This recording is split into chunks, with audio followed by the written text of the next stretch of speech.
veritat.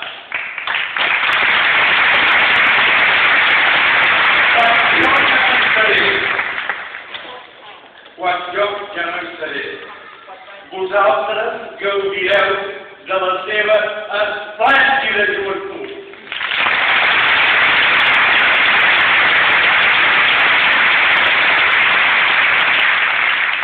I avui, ella i jo, joves i vells, defensem el canvi, però l'autèntic canvi, el canvi que garanteixi